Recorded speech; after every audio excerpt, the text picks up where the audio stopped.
let's talk about one other thing.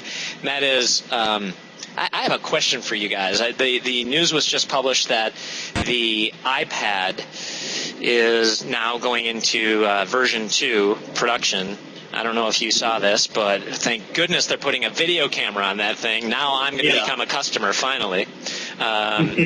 Riva, you're from the magazine business from at least 2 decades of sweat and toil. We've referred to that enough, haven't we? Yes. I started very, very young. Okay, good.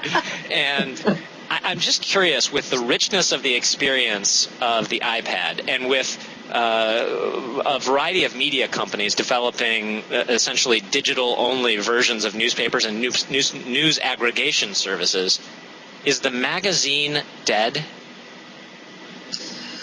You know, I was having a conversation yesterday with a friend of mine from publishing. I think the general magazine is in its last gasp. I mean, if you've seen, no offense, Time, Newsweek, they're really thin. It's very hard to call yourself a news magazine when you can find the news instantly in so many other places. So I think there's going to be more attrition in the magazine world. I think the magazines that are going to survive are in the niches and still in that visual, like, if you were redecorating your house right now, you might go to the newsstand and buy a ton of decorating magazines. You can look at that on an iPad or any other pad, but still you can't pull it out, take it to a store, match a color up next to some color you see, where it's much more tactile. So I think there's going to be a lot of magazines surviving in that sense, in the more luxurious, good sense. But I think part of the problem, truly, is with the magazine publishers themselves, is they've done nothing. And I'd really be interested to hear what Scott Gerber has to say about that. They have done nothing to reach out to younger people and get them involved in reading magazines. Like when you're 10 or 9, where we all used to get National Geographic, I assume, or highlights for kids. Let me cut you off, Riva. Scott Gerber, what do you think of that?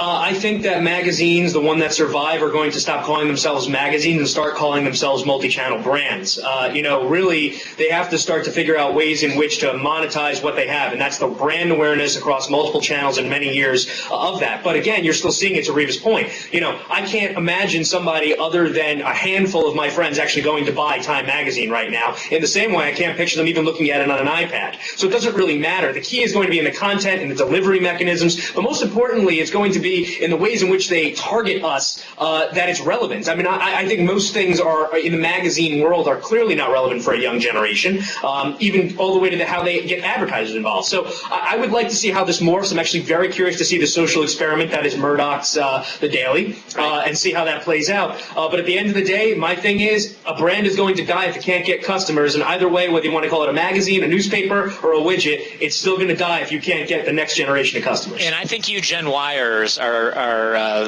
right at the heart of this attention span thing and desire for immediacy. We expect now, through the influence and early adoption of Gen Yers, we expect to have things on an immediate basis. And so the idea of a weekly or monthly magazine, it has to actually be categorically different content in order for it to have any merit in that form, like long form feature stories and intensively researched stuff instead of the daily. And frankly, Rich, I don't even think that's going to happen. I can't imagine a world where my daughter is going to know investigative journalism. I don't think that that's going to happen. I think in the microwave economy, we're in a place now where it's 30 seconds, it's every 20 minutes, and by the end of the day, you're done. It's not let's sit home, kick back, watch the evening news while picking open the newspaper.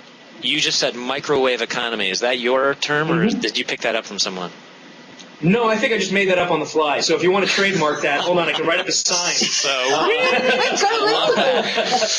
But we have such small attention spans. Like what I appreciate folks like Huffington Post and Mashable, people that really know how to tune into what's going on instantaneously, make it relevant, and put it out to the masses when it's most needed, and not something that at the end of the week is going to give me a recap that I've already heard 50 times over. Scott McDonald, I just have to go to you. We still need context. We still need context? I think you still need context. You can spit it out and say what it is, but at some point you still need context to put that in what that really may mean or what are the repercussions coming down the road. Got it. Real quick question for you, Scott McDonald, over at LegalZoom. Yes. I know you're in the marketing department, not the legal department, and since you guys are a primary source of legal advice and quick legal solutions, should Scott Gerber put a TM after microwave economy?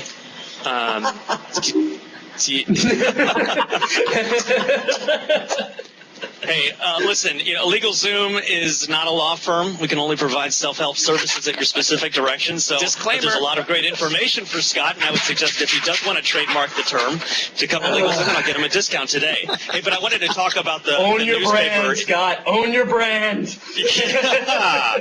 I can't. We do not give legal advice, and I can't be on camera saying that we do. So, there's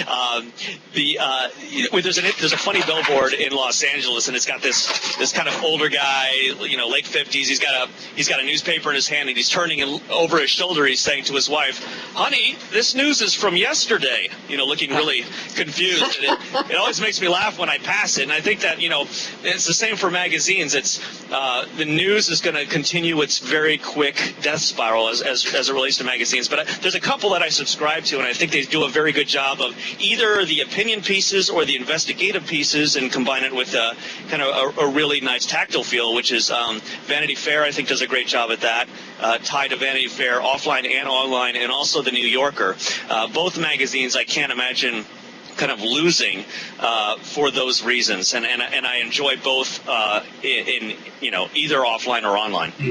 But I'll say this, though, Scott, sorry, just to bring it to a close. They'll lose all for the same reason, because nobody yet in this stupid old white person-owned world of ad world and all that knows exactly, from the powers that be, how to monetize an ad revenue model online to keep a staff that actually knows how to write other than a select few. So if you can't keep the content going quality-wise, it doesn't matter if you put it on an iPad or not. That's why I think the daily is going to be very interesting, because it's geared and made for that context. Okay, excellent.